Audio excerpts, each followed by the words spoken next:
Christians and Indian boarding schools.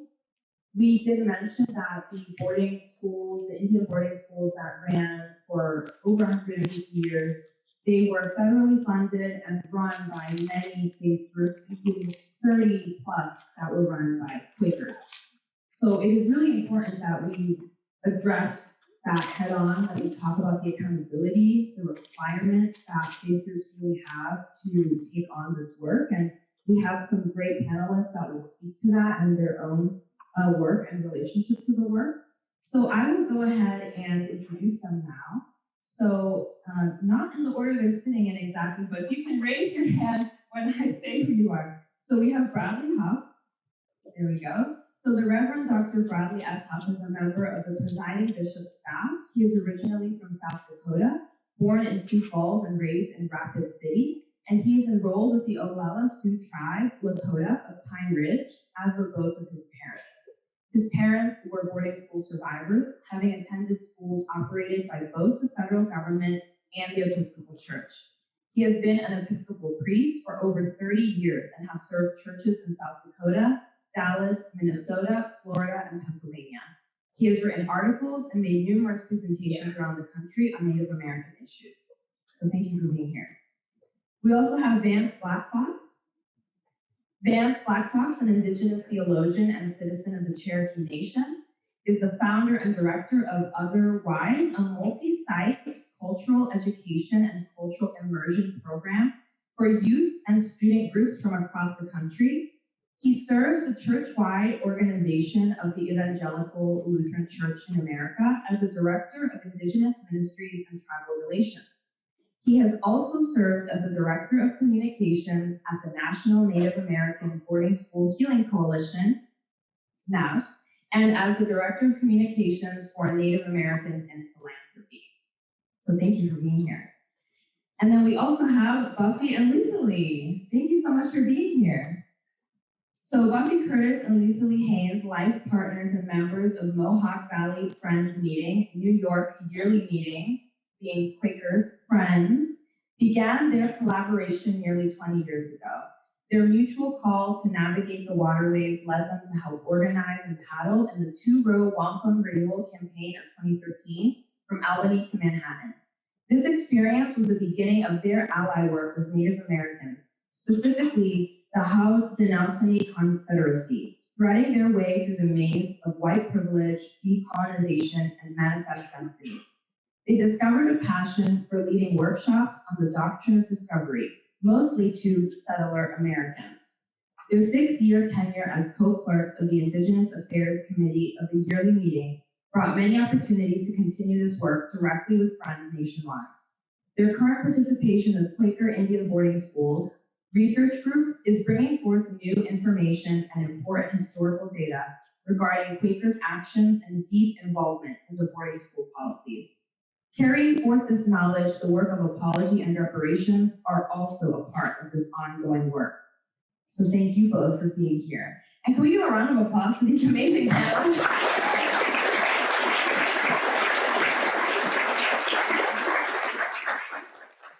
All right, so here we go. I have a question for everyone to begin. It's painful to know that faith bodies, particularly Christian organizations, were integral parts of the Indian boarding school era. And today we find numerous faith groups admitting that running Indian boarding schools was wrong and contrary to their faith teachings. So let's start by discussing the history of religious groups' involvement with Indian boarding schools and how many faith groups came to partner with the United States federal government. So we would love to hear from all of you about that as we move on. And we'll start with Brad and Vance. So many people of faith are reckoning with the role of religious denominations during this terrorizing era and are deeply engaged in internal investigation and contrition work. I want to talk about institutional work in a moment, but I'd first like to talk about what the awakening and reckoning look like for various faith traditions. So for your respective institutions, was there a moment when accountability became a prevalent conversation? And what did that look like? Thank you. Thank you for having me, and I'm so happy to be here. This is a very exciting space, and I can feel the incredible energy. But for the sake of time, I'll stop complimenting everybody and share with you that I was the rude awakening. I was the rude awakening for the Evangelical Lutheran Church in America. Certainly conversations had been happening amongst some of the leaders in the church, but before I became the director of Indigenous Ministries and Tribal Relations for the ELCA, I did serve as the director of communications and PR and church relations for the National Native American Boarding School Healing Coalition, and before that as the board chair for some years. And so I've been engaged in the work pretty formally for some time, and my family's history is long when it comes to boarding schools. In fact, my family's arguably was a part of helping to run the oldest continuous Christian ministry and boarding school in the United States. And so that's a whole nother story, a whole other speech. But for us, the rude awakening was the ELCA decided to ask me to come back and serve the church. That's a job I never wanted. Again, but the miracle happened that I asked for, and so I said, okay, fine, I'll do it. But I had already been doing this work, and there was a colleague of mine, Liz Andrus, who is an organizer, former educator, and organizer, who had been in conversation with me previous my leaving NABS about what are the Lutherans doing. And so as soon as I made it into the church-wide organization of the ELCA, I called her. She was my first call, and we began planning and preparing for what the work could be. And I'll share a little more about that in a bit, I think. But it really was us, Liz and I, saying, no, this is important. Really began to say, yeah, this is really important. And we made that a part of our formal commitment by passing a declaration and formalizing our work with a mediation task force. So I'll share more about how the organization happened. But yeah, I was a rude awakening. I said, we're going to do this work. And didn't wait on the church to say, I want to. I said, we're going to. That's great, yeah. It's that one voice, that's amazing. Thank you. What about you, Frank? I want to start off by saying good morning to all of you in Lakota. I'm Brad Hauff. I'm the Commissioner for Indigenous Ministries for the Episcopal Church. And as you may have heard in my introduction, both of my parents were boarding school survivors. My father was raised in a federal boarding school in Pine Ridge, South Dakota.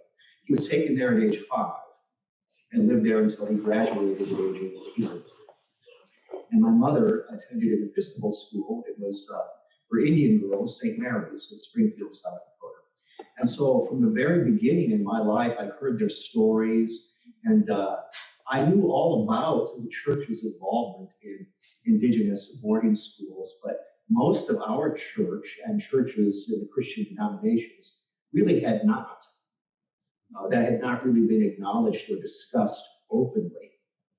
So the wake-up call for the Episcopal Church actually happened when the mass graves of Indigenous children on boarding school properties in Canada were discovered and made the headlines in the news. When that happened, I went to a couple of Indigenous people on our executive council, Angela Goodhouse-Maury and Cornelia Eaton, and we had a conversation and we said, look, we need to be on top of the knowledge and power of the Lord. We can't wait for somebody else, some other entity to discover something on our properties. We need to take responsibility, finally take responsibility for what our denomination was a part of. And so that's when we went to our executive council. And then in 2021, our presiding bishop, Michael Curry, and the president of our House of Deputies, Gabe Jennings at the time, issued a statement acknowledging for the first time officially that the Episcopal Church was involved in operating Indigenous boarding schools in the late 19th and early 20th century. Now, most of our schools closed prior to 1950. Most of them operated from about 1880 until the 30s, 40s, and certainly by 1950, almost all of them closed for financial reasons. By that time, the federal government had cut off funding to sectarian schools, so they couldn't afford to operate anymore. But it took us almost 70, a little over 70 years for us to acknowledge what we had done publicly and acknowledge the devastating impact that the boarding schools had on Indigenous families and communities. So even though it's been a long time that we've had involvement, we're just beginning the process of coming to terms with it. So we're in a time of reckoning and fact-finding and telling the truth, finally, about what our church did. We're a long way from reconciliation at this point. We'll get there, God willing, but we need to apologize for what we did. But before we even do that, we need to know what it is that we're apologizing for. So we're looking for facts, and we're about telling the truth at this juncture. And if I might, I just want to also share that Brad and I are also part of a group that I have the honor of convening called the Truth and Healing Churches. And so the leaders of the churches, denominations, and Catholic orders, and Catholic grassroots organizations that have come to do this type of work around the research and redefining and pulling together all the information that one day a Truth Commission or a Truth and Healing Commission might want. We're all gathered orderly. And so some of the stories that Brad and I are able to tell about our own churches, we get to hear those stories as well. And they're pretty similar as to how that reckoning is happening and how that research is being done. We're learning from each other. And it's exciting work to be able to share that in with our organization. We're learning how to get along with each other. Absolutely. I actually have a follow-up question. So the stories you both told, like that moment where the people you approached, for example, Vance, like, would you say that they didn't know, like there wasn't enough knowledge and you brought it to their attention, or was it they really just didn't want to acknowledge and talk about it and you forced them to? Yeah. Well, the reality is that we may hear this again tomorrow from the representatives who will be representing NABS, is that we know, not unlike Canada, who has done surveys and research and polls, NABS has done the same over the years, and we know that, it wasn't but 7-8 years ago that only probably about 10% of the total population of the United States knew that Indian boarding schools even happened. And so naturally we have to begin teaching that.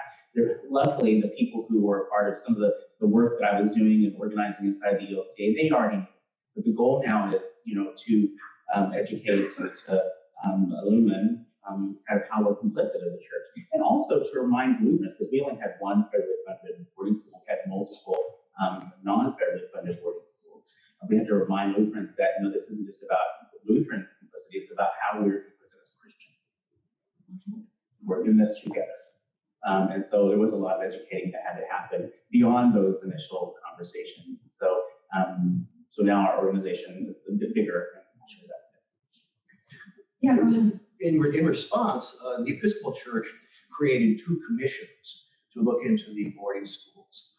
And I'm ex officio staff liaison to both commissions, and Vance is on one of our commissions, as well as an ecumenical partner.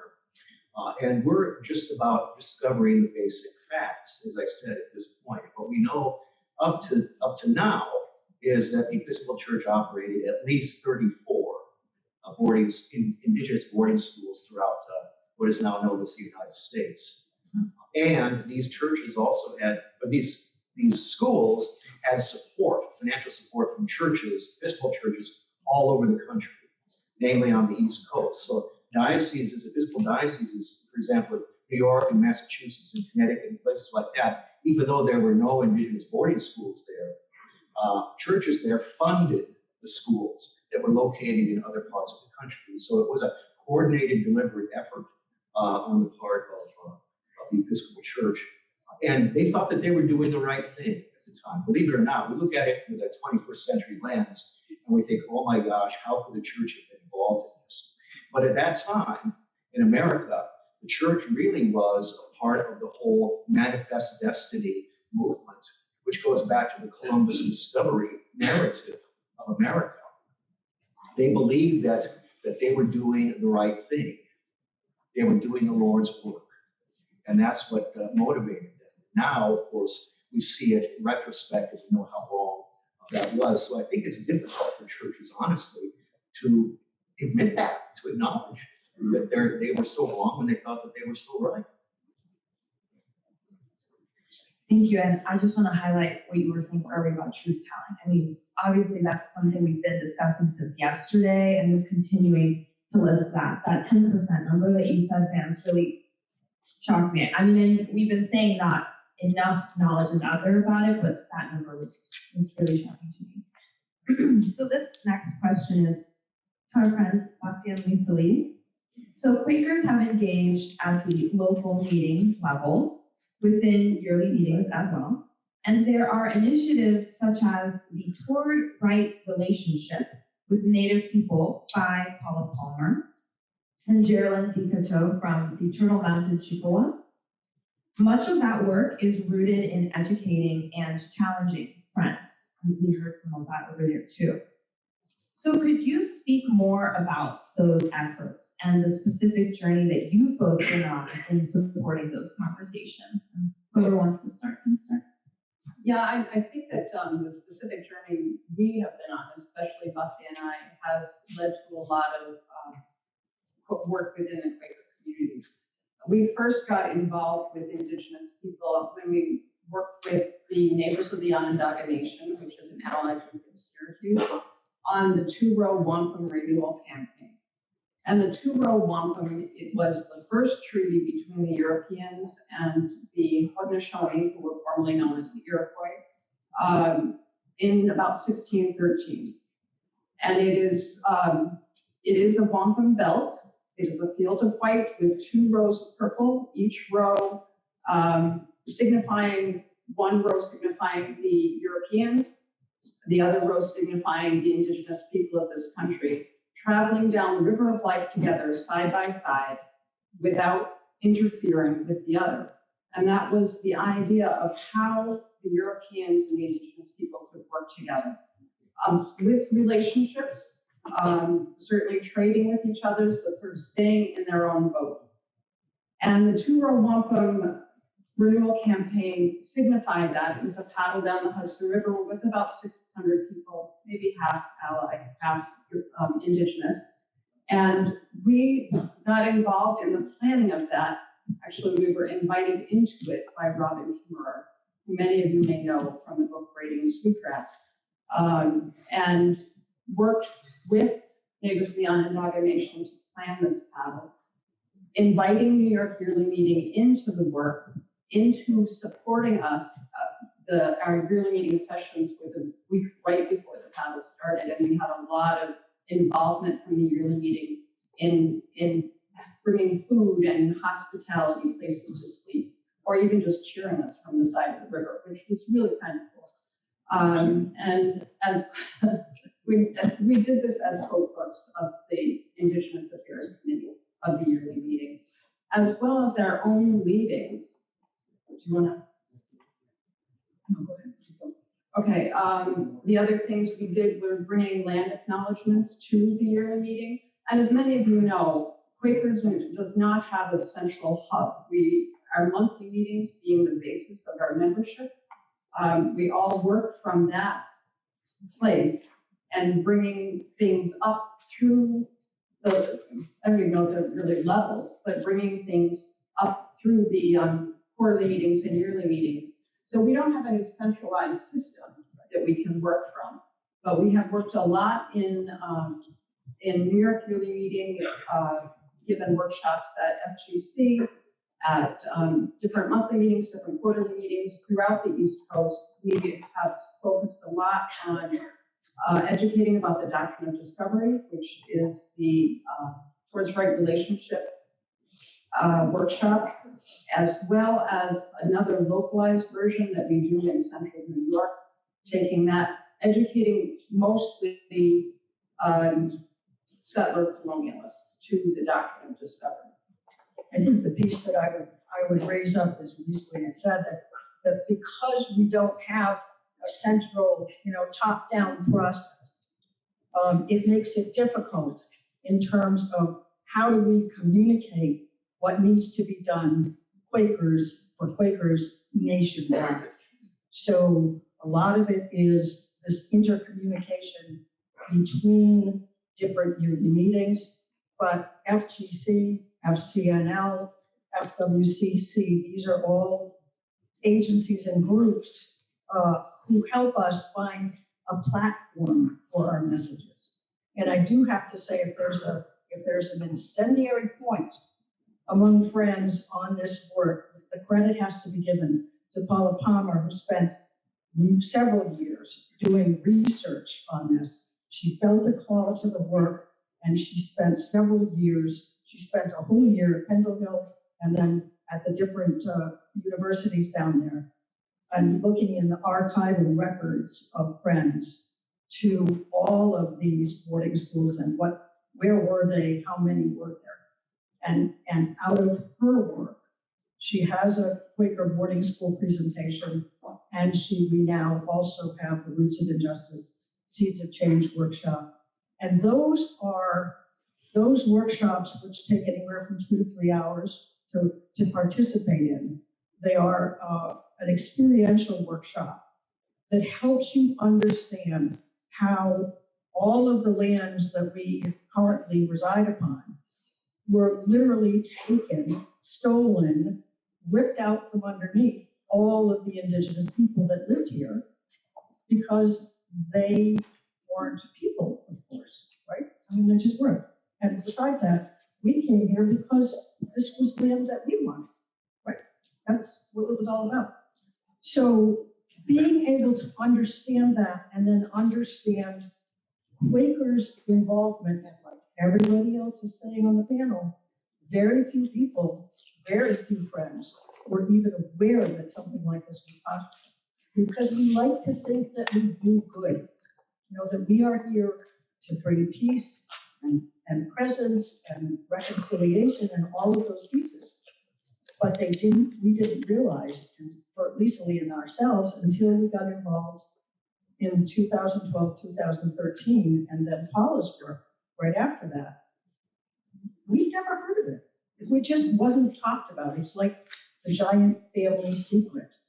And one of the things that friends have learned as a result of our growing relationship with our Indigenous neighbors, and that's a piece that we really do want to talk about this, and this is what, your lobbying efforts are all about, creating relationship.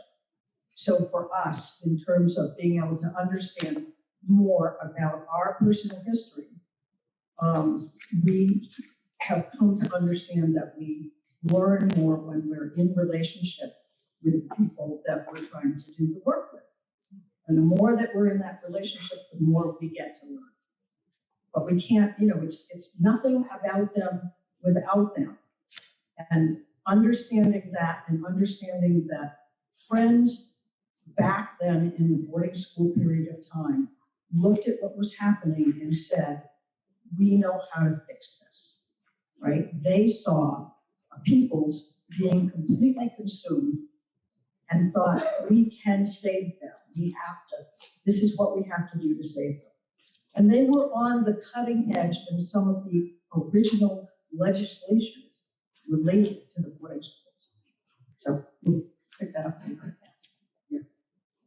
Well, thank you. I want to mention that, I mentioned truth telling just a little bit ago, but when you two were talking, I was thinking also about how you need to seek out the truth sometimes too. You have to go looking for that information, and you did the work to educate yourself when you realized that there was something that you needed to learn more about. And I think that's really important. So thank you for talking about that part of your journey. My other question now is to Vance directly. Yes, you over there. So you direct the Evangelical Lutheran Church, you said, in America's Indigenous Ministries and Tribal Relations team, and have been very forthright about the need for faith work to abandon paternalistic practices, work towards healthy and right relationships with Native communities, and partner with tribal organizations, including the Boarding School Healing Coalition and the National Congress of American Indians, both organizations that we'll hear from tomorrow. So could you give us a snapshot of the efforts that you are leading at ELCA and in community with Native groups? I know you already did a little bit, but just expanding on that would be great. Absolutely. Thank you very much for that question. We've been working really hard. I mean, I've been working for the church, just so folks know in the room, since I was 13 years old on the national level. So I've been an organizer, an elected leader, or an employed person in the church off and on for the last 30 years. And so there was, so coming back into the work, I knew how the system worked. I knew how to engage in ways that maybe other new employees coming into the ELCA ecology did not know how. So I had to head start in some ways, and I'm thankful for that. I also have relationships with people who are already serving in variety capacities inside of our structure, which is a little different than the Episcopal churches and very different from the Quaker church, right? And so we're all unique in those ecologies in each of our churches. But I came in, and one of the things I said, two things I said. One, I said, the church needs Indigenous peoples way more than Indigenous peoples ever needed the church, especially today. And I said, and I have been working in Indian country, and I think there's a stereotype about Indians not doing, not a stereotype because people don't know the work that Indian people are doing in the world. Native people, Indigenous people, Native nations, tribal nations, people just don't know, but they're moving so quickly because we are tired of waiting. So now we have some resources to be able to move more quickly. And so I said to them, I don't work at the speed of church. So if you don't want change to happen, don't hire me because I don't work at the speed of church. And so they said, okay. I think they thought I was joking, and I wasn't. So, I began first with building deeper relationships with the task force. So Bishop, our presiding bishop, commissioned a task force to respond to repudiation of the doctrine of discovery. So we know the Episcopal Church was the leader in that movement in repudiating the doctrine of discovery, and we repudiated about almost 10 years later than the Episcopals even. But when we did, we thought, okay, we're going to get all these things done, and then nothing happened. And so 4 or 5 years after the repudiation, then the bishop said, okay, fine, we'll create this task force. And it's made up of bishops and pastors and lay leaders and native and non-native. And so we're tasked with doing some great stuff. Our first task was that we decided for ourselves was to create a declaration. So raise your hand if you've ever read, or even looked at the United Nations Declaration on the Rights of Indigenous Peoples. If you have not, go find that document. It's key. So we want to emulate the document. Sorry? Repeat the name of the document. The United Nations Declaration on the Rights of Indigenous People. And so, in fact, you can find that resource list at a really great resource or website called elca.org/indigenous. Listed for you there if you want a shortcut. Or you just Google it, quite frankly. But we wanted to make sure that we were all emulating something that made sense. And so we then created a declaration that listed our complicity, our confession of the perpetration of genocide on Indigenous peoples as Lutherans, as Christians. And then we also then listed our 21 commitments. It's a really great document. It's really well written. I was the final edit. And so the 21 things, the 21 points that we're committed to are listed there. One of them, out of the 21, of course, is Indian boarding schools. Now, I just want to do some language teaching too, right? So Indian boarding schools is the formal language here in the United States because that's how it's written in our U.S. policy. It's different than residential schools, which is the language in Canada. Some Native people get to kind of use both because they had family in both residential schools in Canada and Indian boarding schools here. The Episcopal Church has begun to say Indigenous boarding schools because of being expansive in their language, right? We just want to make sure that we're clear about the language stuff. So when I say Indian boarding schools, it's because that's the policy of the United States. And so we moved there. We moved to do that work, both from the repudiation charge and then also from the task force, and then finally from the declaration. Our church says, yes, we're doing this. And it was approved by our church, by church council, and so on and so forth. But in addition to that, we then moved into, like I said, our first phone call was Los Angeles. We then began doing our boarding school work right away while we were working on these other pieces. And we call our initiative the Truth-Seeking, Truth-Telling Initiative. And the difference between maybe us and others is that while they're working closely with me and maybe some of the people who are on the repudiation task force, I said, I need for this to be a grassroots effort, which is rare in a church. And two, I need for this to be work that's done by white people. Indian people cannot be doing their own research on their own genocide.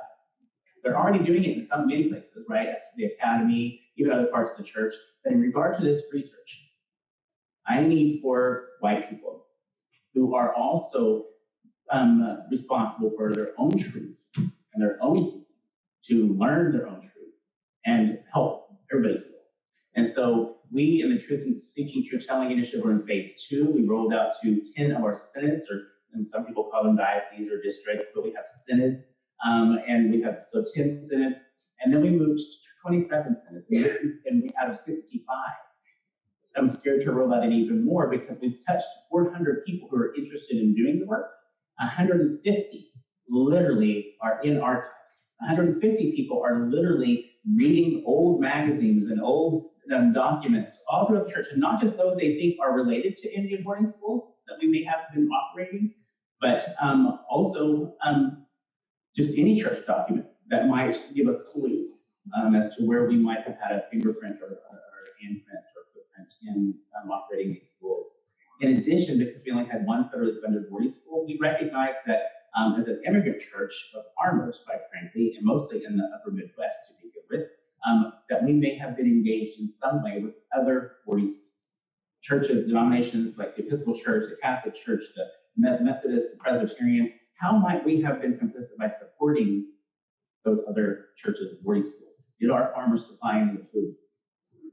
Were there women's groups giving money to these boarding schools? Yes, they were. Were they, when the children, if you don't know this, were farmed out during the summer months as free labor to farmers, did any of our farmers receive any of those children? Did those farmers return those children to the school? Because many of those children went missing. And so the 150 that we have and just the 27 synods are doing this work. And we'll begin looking at rolling out phase 3 this fall, which will probably be another 25 of our synods, which will add then hundreds of other people who will be doing this research for us. And so we organized in a way that empowered and also began to educate those folks who are volunteering to this work. Truth is key.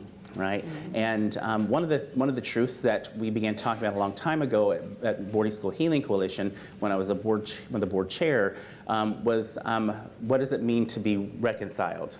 Because we know that part of the work in Canada was under the title Truth and Reconciliation, which was modeled after the commission in South Africa, the Truth and Reconciliation Commission there.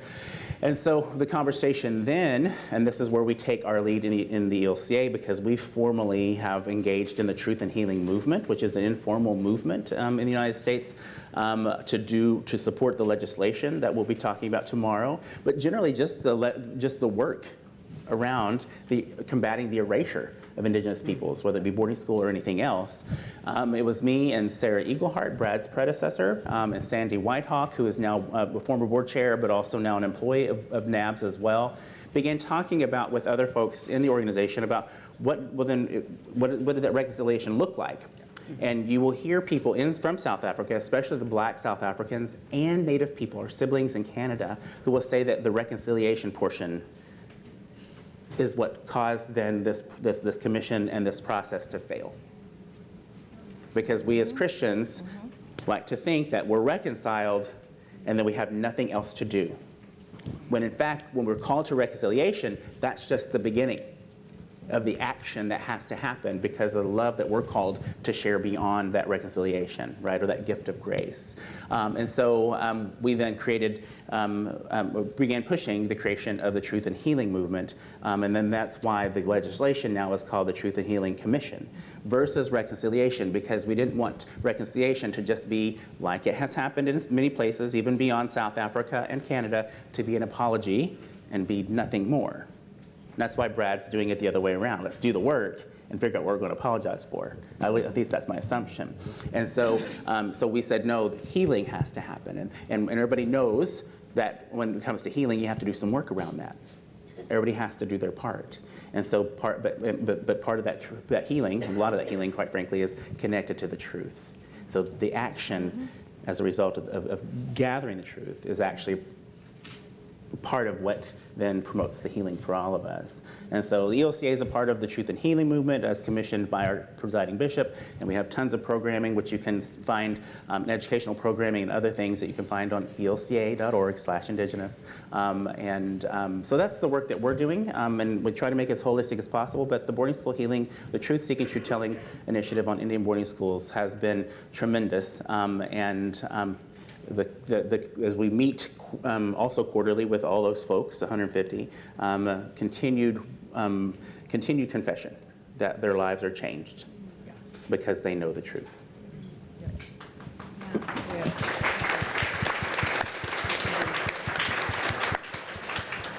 And that does make me want to remind people that this Truth and Healing Commission really is just a first step, because the commission itself, after collecting records, will make recommendations for that action that you're talking about. So just reminding people of some of what we heard yesterday too.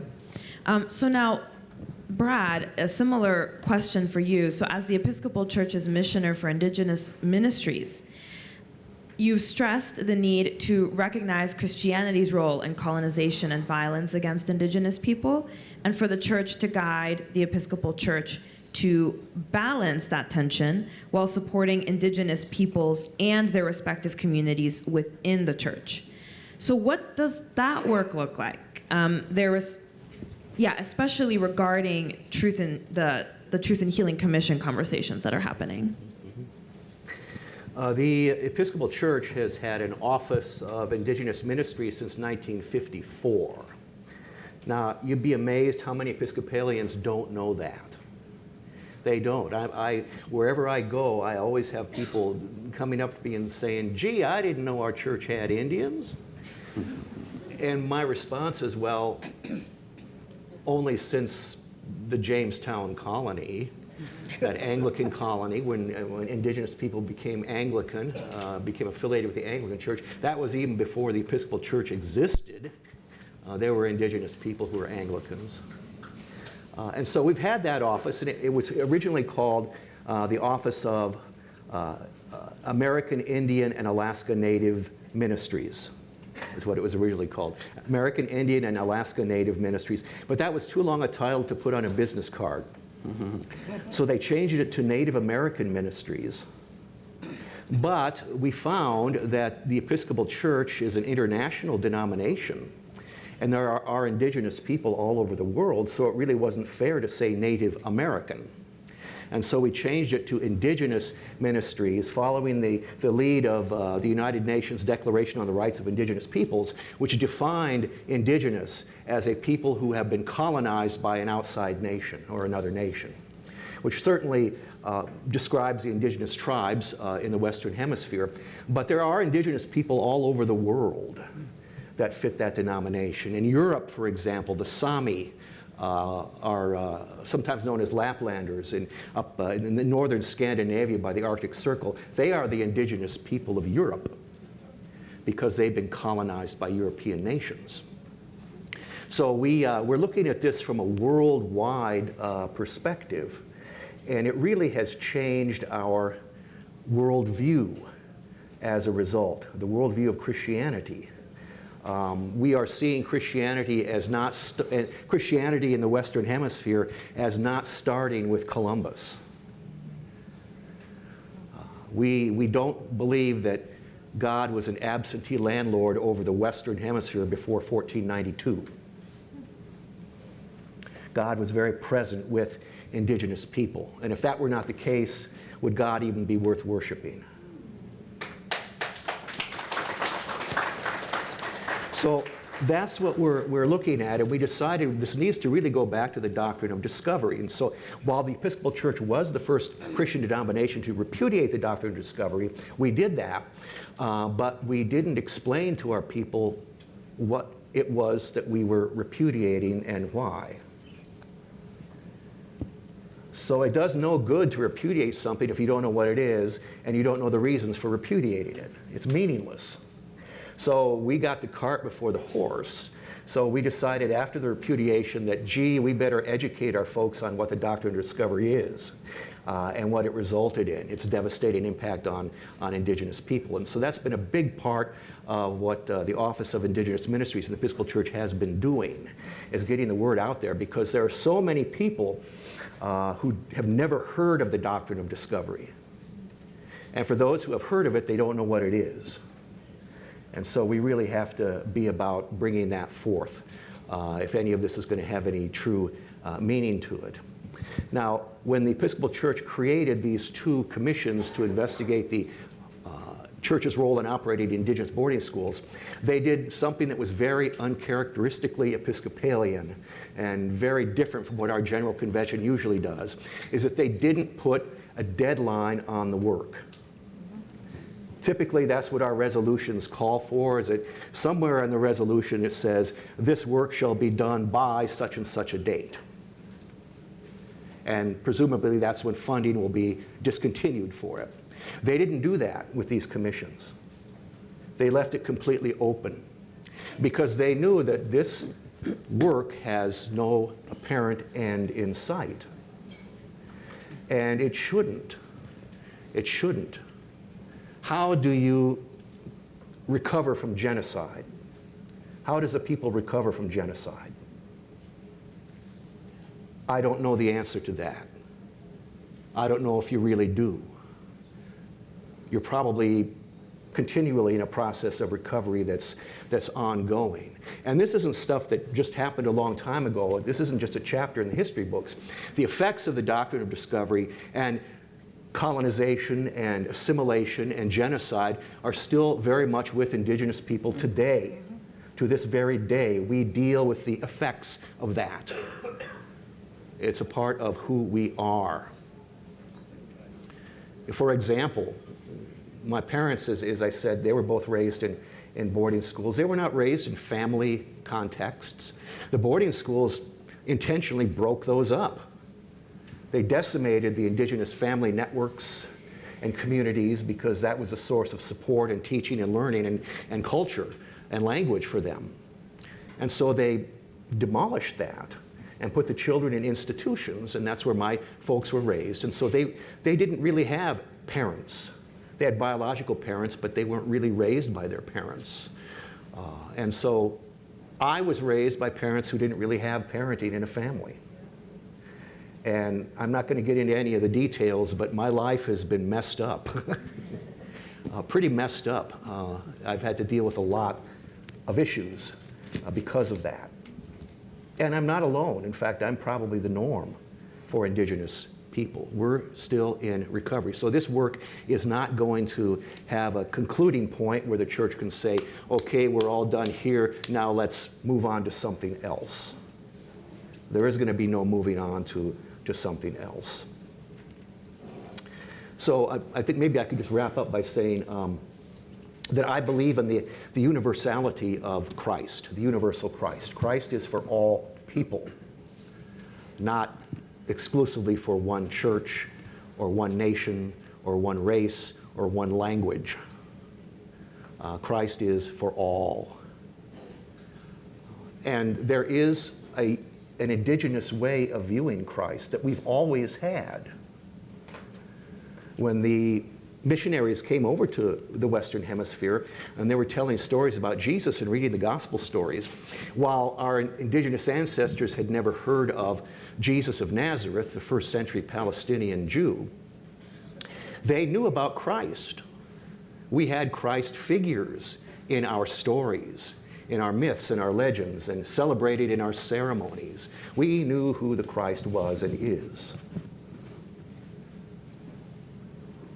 And the church can benefit from that greatly, seeing Jesus through an indigenous lens. It really opens up new ways of seeing Jesus, not through a strictly European or Judeo-Greco perspective, but from an indigenous perspective.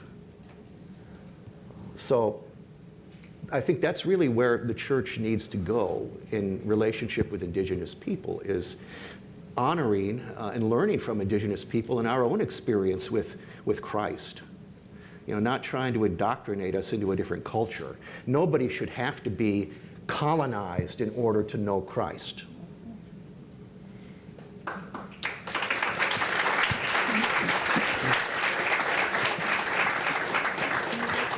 And so that's really where we need to go, and that's where our young people are.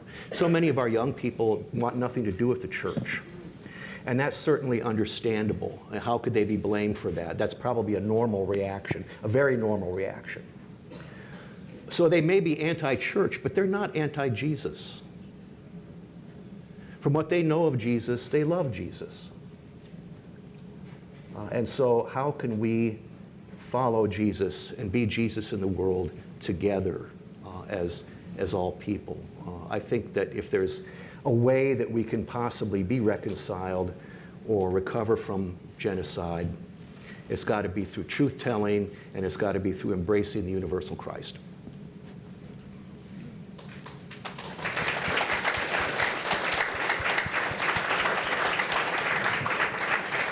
We're really grateful that we have these folks here to enunciate some of the stuff that we also agree with, but for Friends, because we don't have that central sort of organization, we tend to come from isolated points within the broad range of Quakers throughout the world. And one of the pieces that I would like to speak to is the idea that Friends, when they started the boarding schools, did not necessarily start the boarding schools with the idea that they were missionizing the indigenous peoples to Christ specifically. They felt that they needed to get the soil ready for the seed. So that process, unfortunately, looked like a lot of the other boarding schools in that they brought the children away from the homes. Most of the schools were actually right on the reservations or right next to the reservations. They were smaller schools, but the process of cutting their hair, changing their clothes, teaching only in English, those were some of the incendiary pieces that took their culture, essentially, and turned all of their gender roles inside out. As far as we know, we talk about the fact that the boarding schools did a lot of terrible things in order to get the message across. As far as we know, the Quaker schools didn't do any abuse. I'm not sure how we'd know if they did, because we have not had the opportunity as yet to interview folks that had gone specifically to Quaker boarding schools. But we are doing research on the number of boarding schools, where they are, and so forth. But what I want to let people know is that Quakers came at this slightly differently than some of the other faith organizations in terms of their process of missionizing. They believed that they were saving the indigenous peoples from total destruction. And the only way to do that was to make them part of the society that was going to overwhelm them. Do you have anything to add to that? Which essentially was cultural genocide. And I don't think they didn't see it as cultural genocide. They were looking at these people who were being eliminated and said, we can't let this happen. So we need to save them. We need to stop it. Yeah, and I think that it's an important reminder, what you just said, that we don't know the full extent until we are able to do some of these investigations and some of these further interviews. So I think it's a good reminder, what you just said, that you don't actually know exactly what happened in those boarding schools, and that's part of the truth-seeking process that leads into the truth-telling process, right? So just more reminders of why this commission is so necessary. And I have a final question for everyone. And we are, talking about a lot of important things. We're running a little over time, so if we could keep it just a little bit short as much as possible, because there's obviously so much to cover. We do want to close with some final remarks from all of you about what your faith communities and institutions work looks like. Obviously, you've been talking about it, about how it's advanced truth, healing, justice, and accountability for the Indian boarding school era. So I think if there's anything left to add, please do so. And I would also, I mentioned yesterday, there are people in this room that consider themselves people of faith, that come from faith groups, that come from faith communities. And it would be helpful to hear how other people can maybe start engaging in this work too, if anyone has thoughts on that. So just starting with you, and we'll go down the line. And then I think we do still have time for a question or two, but then we'll go from there. So go ahead. So just so you know, this was part of what we were supposed to be talking about. But I want to jump in right away and say, if there's one thing that you all carry away from this, the best way to begin this work is to begin the process of relationship, being able to create the conversations, find out who the Indigenous peoples are in the land that you live on, in your neighborhood. A lot of people think there aren't any Indigenous peoples in their town. They don't even know they're there. So work on that question of where are the Indigenous peoples that used to be here? Are they still here? How do we find them? How do I create that conversation? And the other piece is get involved with Indigenous cultural activities. There are powwows and gatherings and drum circles. Check to be sure that you're invited in, but get there and begin that process of your face being part of what's going on and saying, I'm here to learn, and I'm also looking forward to being able to work as however you need me to help you. And then we begin the next steps. I'm going to mention that there is something that you can get involved with if you're interested in history or research or archives. There is a Quaker Indigenous boarding school research working group, which is looking for people who can do some of the research. We have been working for about a year and a half, I think, people from all over the United States from many different yearly meetings who are researching individual boarding schools. I know of at least two people in this room who are working specifically on different schools in this, what's now called the United States. And if you have any interest in archives or library science, feel free to approach me afterwards. I did also want to say that some of the things that Quakers are doing around the country, there is the Alaska Friends Conference has looked at their history with Indigenous boarding school in Alaska. I believe it was the Douglas School, and have made a full apology to the community that takes place in, and have given a substantial amount of money, $93,000, to the Cake Cultural Healing Center. And we hear Alaska. that there's a group here from Cake, so raise your hands and show us who you are. If there's someone from the Alaska Friends Conference, there you go. They know a lot more about it than I do. Yeah, so check with those folks. There are also reparations and other ways, land back. I was able to give some land back to the traditional Oneida women personally about 5 years ago. And there is a large piece of land in Nevada City in California that the Woolman School is trying to give back to the Nisenan, but needs some help financially as a nonprofit to a nonprofit. Gets a little complicated in terms of money. So there are a lot of things happening in the Quaker environment on this continent.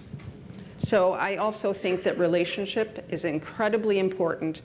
And the other thing I would like to say is that we look back and say, what were they thinking? What were they thinking when they did this? And I think it's really important for us to look at ourselves and say, what are our grandchildren, our great-grandchildren, what are they going to say about us? What were we thinking? What are we thinking now that we are blind to?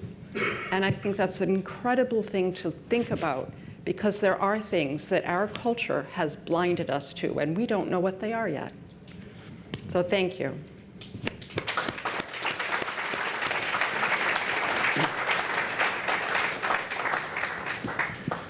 One of the things that we're discovering as we begin our work in the Episcopal Church, looking at our role in operating boarding schools, is that there were a variety of experiences that the students had in boarding school.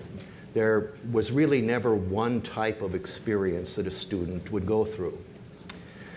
There were some who went through a period of unspeakable abuse and denial of basic human rights, subjected to a very hostile environment and separated from their families.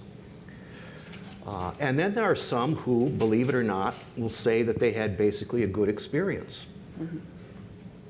That they did, that they met new friends that they kept for their entire lives, that they were housed, that they were fed good food, that they learned a trade that helped them to succeed in life afterwards. And my parents really fall into that category. When they talked about the boarding schools, a lot of what they said was positive. And my dad said that nobody ever told him he couldn't speak Lakota. In fact, that's where he learned Lakota, was at the boarding school. They didn't have a Lakota class, but the kids, the students spoke it freely with each other, and so that's where he learned how to do that. He was farmed out in the summer times to area farmers, and his take on that was that he learned how to be a farmer. He learned how to grow things, and he became a gardener later on in life. And he went to shop class and became a master carpenter. That was one of his hobbies. And so that's how he talked about his boarding school experience. Now, he would not have had a need for something like that had it not been for colonization. But because there was colonization, he as an Indigenous child was in a situation where he had a need for something like that. And I don't think he fully got that, or at least he didn't want to think about it. I think there's a psychological need for all people to feel good about where they come from, to feel good about their childhood. Nobody really wants to walk around saying, I had an awful childhood, I was abused. And so that was the way that my parents, and I think a number of our elders who went through boarding schools, learned to cope with life, was by accentuating the positive and not thinking about the negative aspects of it. Otherwise, they probably wouldn't have been able to get through life. So if a person's been able to do that, and it's helped them get through life, why would you want to pick at that and pick it apart and dismantle it and say, no, you're wrong? There's no reason to do that. It's not helpful. And for a lot of our people who are boarding school survivors, they've dealt with it the best that they could, and they don't want to go back. They don't want to open up their history to re-examination. They're just beginning a healing process, and they don't want it messed up. So we have to respect that and be aware that there were a variety of experiences. But again, none of this would ever have happened had it not been for colonization and the church's involvement in it. So it's complex. Mm-hmm. So please think about that when we look at the boarding schools. I think we're going to, as we uncover more facts, we're going to see more and more of this. Thank you, Brad.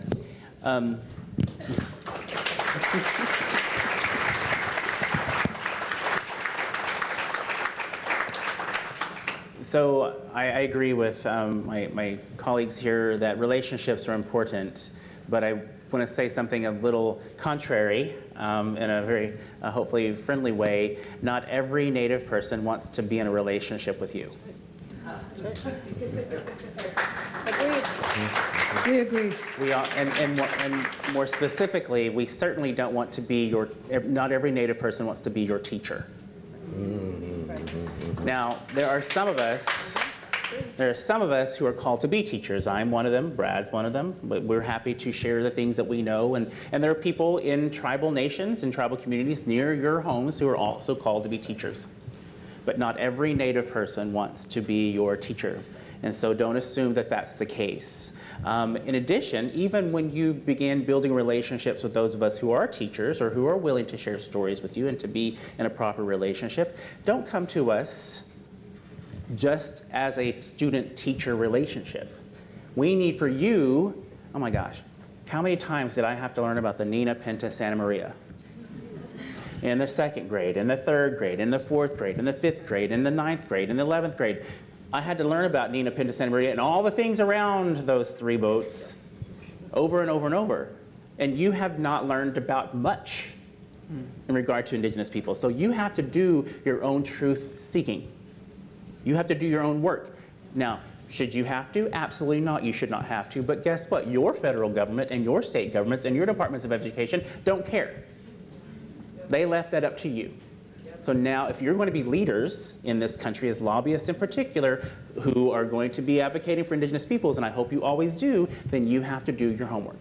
You have to seek the truth in places like this, but also on your own. What are you reading? What are you watching? What are you researching?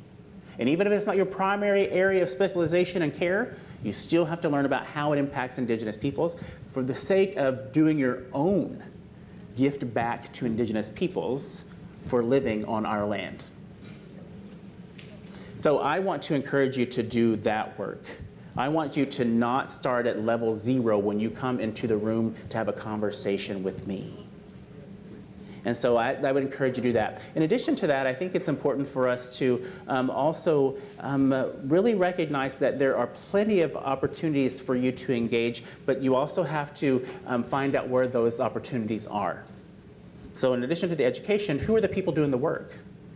And don't just use them for their information, right? Build that relationship, but also be in support of. Mm-hmm. So we don't want to be paternalistic. We don't want to come in, right, and figure out how we help fix the problem for Indian people.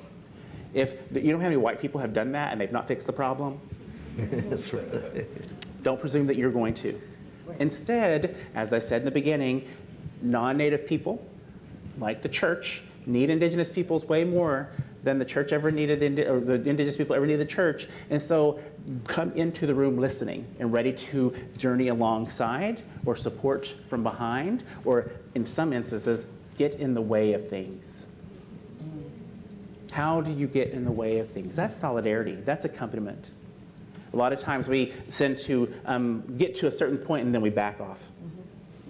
That's not solidarity. You have to expend something to be in solidarity. And so hopefully you're up for the challenge, because those of us here and a lot of Native people around the country are doing some really hard work and some really good work. Tribal nations are leading the way. We mentioned National Congress of American Indians, whom the ELCA has been a member of for a long time, an associate member, other organizations like NABS. And so we want to make sure that you recognize that we're doing that work, but now what work will you do? What action will you put in front? How will you respond to grace? How will you work to be doing the work of reconciliation, even though we know that that's probably not the first good step? Do the work. Figure out how you be engaged, even if we are not a primary focus in your life, in your work, in your research. Don't forget us. That's been the problem all along. That's why only 10% of the population know that boarding schools even happened. We were colonized. But it wasn't just Indigenous peoples who were colonized. You too are colonized. And so get past your own colonial self to be an advocate for whose land you stole.